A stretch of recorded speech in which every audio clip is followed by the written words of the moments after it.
पुणी आउ जड़े सरकारी बाबूंक घरे भिजिलांस विभाग पक्षरु चली चढ़ाऊ।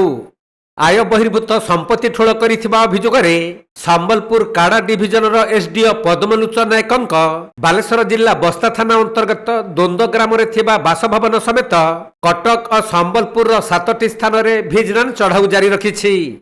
भिजिलांस विभागर स्पेशल क्वाड एही चढ़ाऊ रे सामिल रहितबा बेले तांकर स्थावर अस्थावर संपत्ति बैंक अकाउंट सोना गहना और जमी संपर्कित कागज पत्र जांच चलीछि।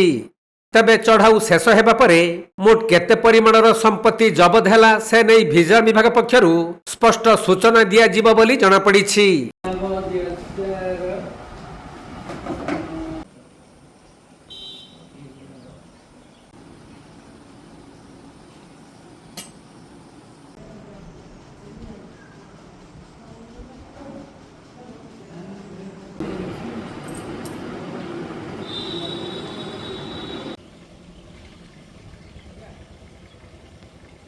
बालेश्वर जिला बालियापाड़ू सुभाष दास रिपोर्ट कोणार्क लाइव।